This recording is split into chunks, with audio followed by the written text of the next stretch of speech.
एक गांव में टुनटुनी नाम की चिड़िया अपनी माँ के साथ रहती थी।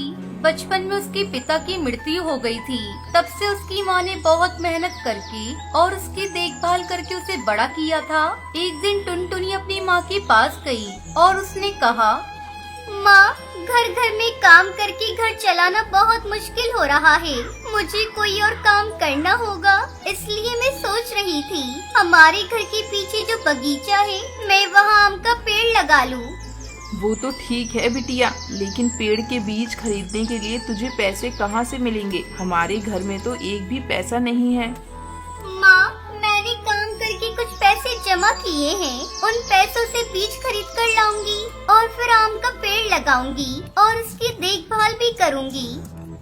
बेटी, अब तो तू जिम्मेदार हो गई है। तुझे जो सही लगे तू वही कर। तब तक आप लोग कमेंट में बताएं 95 into 5 कितने होते हैं।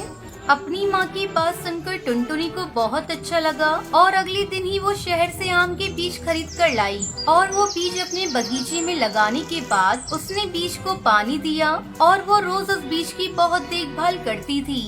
कुछ दिनों बाद आम का पेड़ बड़ा हो गया और कुछ महीनों बाद उन पेड़ों पर आम भी आ गए। ये देखकर टुनटुनी को बहुत अच्छा लगा। ऐसे ही एक दिन टुनटुनी आम के पेड़ों को पानी देने के लिए बगीचे में गई। वहाँ जाकर जैसे ही आम के पेड़ में पानी डाला, आम के पेड़ के नीचे एक जादूगर सो रहा था और उसने उसके ऊपर पानी डाल दिया। कौन है तू चिड़िया? तेरी हिम्मत कैसे हुई? तूने मेरे ऊपर पानी डाल दिया। तूने देखा नहीं मैं सो रहा था। जादूगर, आप मुझे माफ कर दीजिए। मैंने आपको नहीं देखा था। मैंने जानबूझकर आपके ऊपर पानी नहीं डाला। ये मेरा बगीचा है। मैं तो पेड़ों को पानी दे रही थी। लेकिन टुनटुनी की बात सुनकर भी जादूगर का गुस्सा शांत नहीं हुआ और उसने गुस्से में टुनटुनी से कहा, तुम्हें इसकी सजा जरूर मिलेगी। मैं तुम्हारे साथ ऐसा कुछ करूँगा कि जिंदगी भर तुम इस दिन को याद करोगी और तुम्हें पछतावा होगा। ये कहकर जादूगर ने अपनी जादुई छड़ी घुमाई और टुनटुनी के आम के पेड़ों पर जादू किया और हंसते हुए वहाँ से चला गया। टुनटुनी को कुछ भी समझ में नहीं आया और वो पेड़ों को पानी देते हुए सोचने लगी, लगता है ये जादूगर पागल है। इसके जादू से तो कुछ भी नहीं हुआ।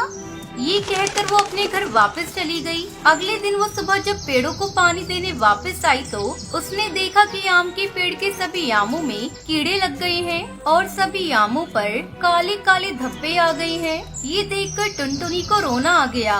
तभी उन आमों में से एक आम की आवाज सुनाई दी। क्या हुआ? ऐसी हालत देखकर बुरा लग रहा है। कल तो तू सोच रही थी कि तुझे कुछ भी नहीं होगा। मुझे पता है तुम जादूगर का जादुई आम हो। मुझे माफ कर दो। मैंने बहुत मेहनत करके आम का बगीचा बनाया है। अगर ये आम नहीं बेच पाई तो मैं रास्ते पर आ जाऊंगी। जब तक मैं इस बगीचे में हूँ तब तक इस बगीचे में एक भी आम सही नहीं रहने दूंगा। अगर तूने मुझे हटाने के बारे में सोचा भी तो मैं तेरे घर को आग से जला दूंगा। उस घमंडी आम की बात सुनकर टुनटुनी को और भी ज्यादा बुरा लगने लगा। अगले दिन टुनटुनी उदास बैठी सोच रही थी, मैं उन सभी आमों को कैसे बेचूंगी और अगर मैं आम नहीं बेचूंगी तो घर कैसे चलाऊंगी। जो आमों में काले धब्बे आए हैं वो दिखने में जरूर बदसूरत से हैं, पर खाने में बहुत स्वादिष्ट है। मैं बाजार जाकर उनको बेचने की कोशिश करती हूँ, शायद बिकी जाए। ऐसा सोचकर टुनटुनी बगीचे में जाकर आम को तोड़ने लगी। ये देखकर वो घमंडी आम हंसने लगा और टुनटुनी से कहा, तुझे ये क्या लग रहा है? ये खराब आम ले जाकर बाजार में बेच पाएगी? तू तो बहुत बेवकूफ चिड़िया है। लेकिन टुनटुनी ने उस आम की बात नहीं सुनी और वो सभी आमों को लेकर बाजार चली गई। सुबह से शाम हो गई, लेकिन उसके सड़े हुए आम किसी ने नहीं खरीदे। चलते चलते वो एक जंगल में पहुंच गई और बहुत थक गई थी। इसी कारण एक पेड़ के नीचे थोड़ी देर के लिए बैठ गई। सब बर्बाद हो गया, सब खत्म हो गया। मेरी किस्मत ही खराब है। तभी थोड़ी दूर पर एक बुढ़ा बाबा मिलता है जो कि जमीन पर गिरा पड़ा होता है। ये देखकर लगता है साधु बाबा बेहोश हो गए हैं। मुझे इन्हें पानी पिलाना होगा, नहीं तो ये ठीक नहीं होंगे।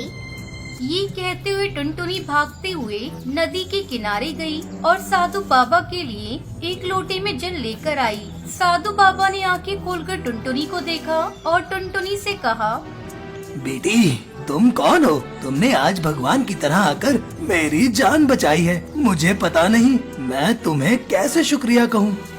आप मुझसे उम्र में इतने बड़े हैं, मैं आपकी जान बचा पाई, ये मेरे लिए सबसे बड़ी बात है।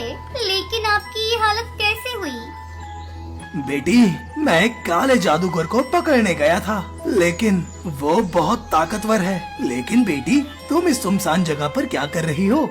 उस साधु बाबा की बात सुनकर टुनटुनी ने सारी बात साधु बाबा को बताई। ये सुनकर साधु बाबा ने टुनटुनी से कहा, बेटी उस शैतान जादूगरनी ने तुम्हारे साथ बहुत गलत किया है, लेकिन तुमने मेरी जान बचाई है, इसलिए मैं तुम्हारी मदद जरूर करूँगा। ये कहकर उन साधु बाबा ने अपना हाथ घुमाया और उनके हाथ में एक जादुई बोतल आ गई। फिर उन्होंने वो जादुई बोतल टुनटुनी को दी और टुनटुनी से कहा, इसमें जादुई पानी है, ये पानी तुम अपने बगीचे के चारों तरफ छिड़क दो और देखना सब कुछ ठीक हो जाएगा। अभी मैं चलता हूँ, मुझे उस काले जादूगर को पकड़ना ही होगा।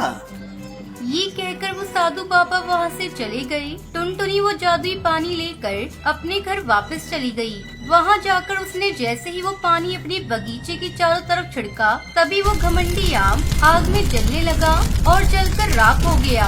कुछ देर में सभी आम वहाँ से गायब हो गए और उनकी जगह सोने के आम आ गए। ये देखकर टुनटुनी खुशी से नाचने लगी। उसके बाद से टुनटुनी धीरे धीरे सोने के आम बेचकर पैसे कमाने लगी। कुछ ही दिनों में वो बहुत अमीर हो गई और वो अपनी माँ के साथ बहुत खुशी खुशी रहने लगी।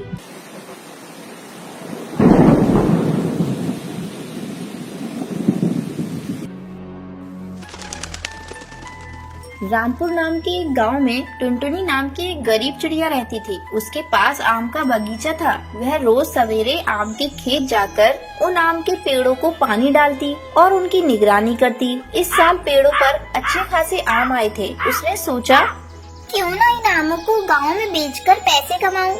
फिर वो आमों को गांव में जाकर बेचने लगी। पर इस साल टुनटुनी चिड़िया को आम के अच्छे दाम नहीं मिलते हैं, इसलिए वो आम को वापस घर ले आती है। तभी बंटी कबूतर टुनटुनी चिड़िया से पूछता है, अरे टुनटुनी क्या हुआ, इतनी उदास क्यों हो? अरे भाई, मंडी में आम के दाम बहुत गिर गए हैं, इसलिए मैंने वहाँ आम नहीं बेचे। तब तक आप लोग कमेंट में बताएं 67 + 78 + 2 कितने होते हैं। तुम ऐसा करो, उन आमों को शहर के सड़क पर जाकर सीधे पक्षियों को बेचो। मेरा एक किसान दोस्त भी ऐसा ही कर रहा है, उसे अच्छा खासा मुनाफा हो रहा है। ऐसा कहकर वो कबूतर वहाँ से चला जाता है। अगले दिन टुनटुनी आमों को लेकर बेचने के लिए सड़क पर निकलती है। टुनटुनी चिड़िया अपने आम एक भीड़ भाड़ वाली जगह पर रखती है। टुनटुनी चिड़िया के पके आम सभी पक्षी हाथों हाथ लेते हैं। देखते ही देखते टुनटुनी के सब आम बिक गए और कमाई भी अच्छी हुई। वह खुश होकर घर लौटती है। टुनटुनी चिड़िया के पड़ोस में एक लालची किसान कालू कौआ रहता था। कालू कौआ टुनटुनी के हाथ में पैसों की थैली देखकर चौंक जाता है। कालू चुपके से टुनटुनी चिड़िया की बातें सुन लेता है कि कैसे उसने सड़क किनारे जाकर आम बेचे और पैसे कमाए। फिर अगली सुबह कालू कौआ भी अपने खेत में जाकर कच्चे आम तोड़ता है और उन पर केमिकल छिड़ककर उनको पकाता है। अब तो मेरे आम बहुत बिकेंगे और टुनटुनी से भी ज्यादा पैसे कमाऊंगा। अगले दिन कालू कौआ सड़क किनारे बैठा आम बेचने लगता है, पर कोई भी उसके आम नहीं खरीदता। सभी पक्षी टुनटुनी चिड़िया के आम ही खाना पसंद करते हैं। कालू कौए को यह देखकर बहुत गुस्सा आता है कि कोई उसके पास आम खरीदने नहीं आ रहा है। वह सोचता है, किसी भी तरह टुनटुनी को ठिकाने लगाना पड़ेगा।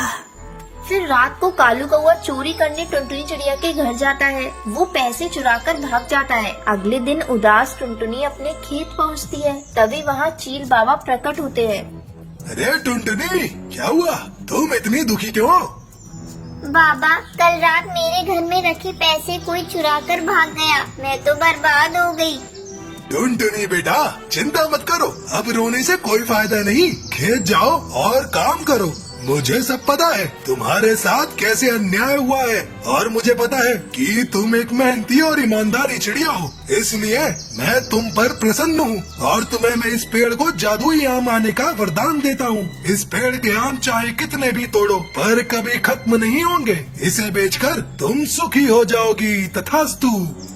फिर टुनटुनी चिड़िया उस पेड़ से आम तोड़ती है। उसके बाद चमत्कार हो जाता है। टुनटुनी चिड़िया ने आम तोड़े भी तो उस जगह फिर से पक्के आम आ जाते हैं। टुनटुनी उन आमों को लेकर सड़क किनारे बेचने लगती है। आम के साथ साथ अब वो आम का जूस और आम से बनने वाले अन्य पदार्थ भी बेचने लगती है। इससे उसका व्यापार अच्छे से चलने लगता है और फिर वो अमीर बन जाती है। ये देखकर कालू कौवा हैरान हो जाता है। कैसे कम दिनों में टुनटुनी ने इतनी तरक्की कर ली, इसका पता लगाना होगा। अगले दिन कालू फिर से टुनटुनी चिड़िया के बाग में जाता है और उसके आम तोड़ने लगता है। जैसे ही कालू कौवा उस पेड़ के पास जाता है तभी आम की एक डाली उसके ऊपर गिरती है। वो जोर से चिल्लाता है, अरे अरे मर गया रे, अरे अरे बचाओ, अरे कोई बचाओ रे, अरे कोई बचाओ। ये सुनकर टुनटुनी और पड़ोस वाले वहाँ आ जाते हैं। तब सभी को कालू की करतूत के बारे में पता चलता है और वह पक्षी उसे और पीटते हैं और फिर पुलिस बुलाकर कालू कौवे को उनके हवाले कर देते हैं।